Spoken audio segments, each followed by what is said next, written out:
Hello and welcome back to our study of Peninei Halacha, the teachings of Rabbi Eliezer Melamed, Shlita. We are moving along with our week, again for many here in the Northeast. I know different parts of the country start school different times, but here in the New York, New Jersey area, day after Labor Day, first day of school, you could hear parents rejoicing all across the state. Although actually some of the schools began last week in the public schools, but I know the yeshivas are starting mostly today. And my son off to school today, so maybe you hear a little extra pep in my step as well. Really excited about that. Daughter left yesterday to Eretz Yisrael. Such a tremendous chus. And we continue to daven for Chaylei Tzva Haganah Yisrael for Shlomo Chol B'Tzvei Yisrael and the safe return of our hostages.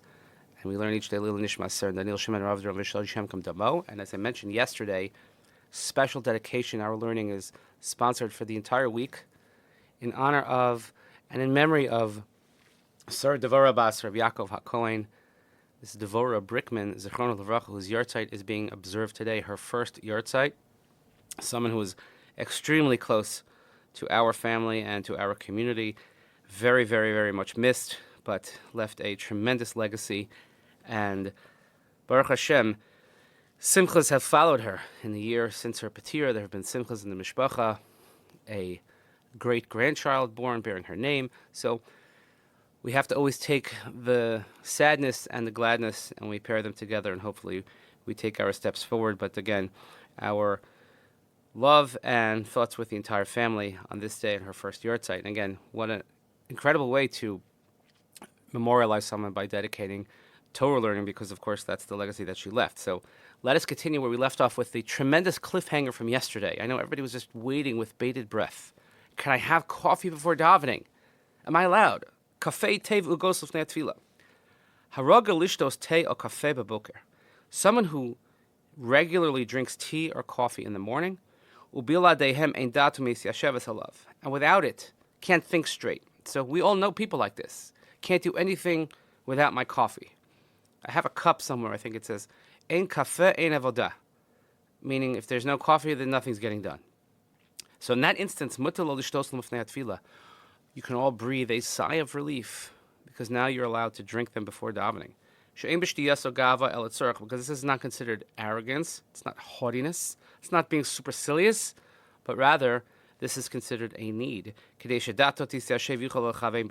therefore, one can concentrate, you can put your mind at ease, or you could be able to focus on the davening ahead.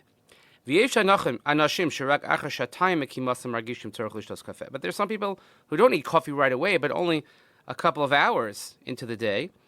So therefore, in the days of the week, when davening is shorter, so it's better that they shouldn't drink coffee before davening. However, on Shabbos and Yom Tov, when the davening is longer, because in some places the always geschlept, and davening takes a very long time, mutav sheyishtu kafei lifnei tefillah, then they can certainly drink coffee before davening. Misha miskasher lishtos es hakafeh atebel sukar, and if a person has difficulty in drinking coffee or tea without sugar or some sort of sweetener, rishoy la'ariv behem sukar kadei shuk lishtos liyashev dato, one is allowed to mix in sugar in order to have his mind put at ease and to be able to focus. Avalo yosif chalav bekafeh, however, one should not put milk in the coffee. However,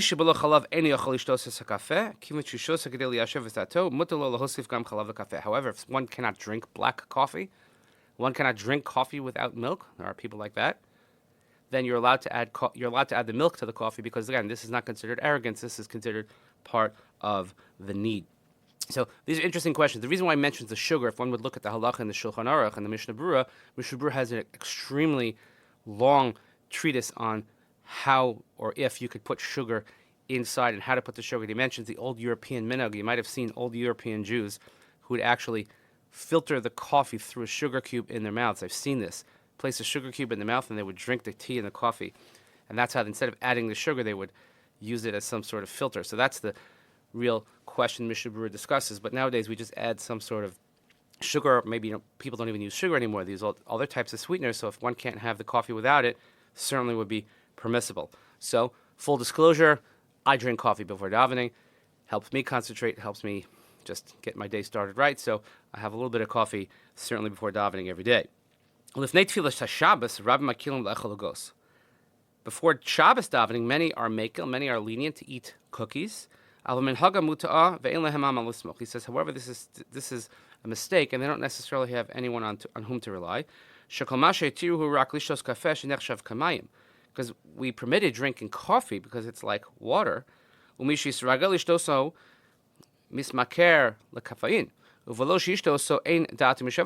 somebody needs the caffeine. They need to get the caffeine in their system, and then they won't be able to concentrate. However, eating cake and cookies is something that is prohibited before davening. However, unless someone is extremely hungry, or he thinks that maybe because of the course of the long davening that he's going to become very hungry, until he would not be able to concentrate properly on tefillah, then he's allowed to eat a little bit before davening. I'll share with you the note that's here regarding, it's note number 9 regarding coffee. He quotes from Isha Yisrael regarding cookies as well. He says, he says, some say that it's better to daven b'yechidus, daven alone, rather than to eat before davening. That means you can differentiate between a meal or just a snack. If he needs a full meal, then yeah, you should daven alone and then have your full meal. But if he can only have a little bit, if he's enough, he could suffice with achilas aray, then you can eat a little bit. So just practically speaking, then if someone, let's say, it's more practical on a Shabbos morning. Shabbos morning, davening is going to be a couple of hours, and you're not going to make it till Kiddush. You can have a little snack, a little something, just a little sustenance. Again, that's not considered gaiva. It's similar to the coffee in which you're using that so you'll be able to concentrate on your tefillah and not suffer from any sort of hunger issues. So these are practical. We're going to see some more about eating as we go forward, but in the meantime, you can all breathe a sigh of relief, have a coffee. Now, it doesn't mean you should go to Starbucks and get all the fancy, like, latte, schmatte, bate, whatever it is. Just to have a little cup of coffee, a little sip or something to get you going in the morning certainly is within the realm of permissibility in this area of halacha. So thank you for joining us today. Please continue davening for Chayei Tzvah and Yisrael for Shlem L'chol Petuei Yisrael and the safe return of our hostages. Today, observing the first yahrzeit, Sarah Devar Bas Rabbi Yaakov HaKohen. May your holy neshama have an aliyah. Thank you so much to the family for sponsoring our learning this week. And we thank you all for joining us. And we'll see you here next time. Have a great day.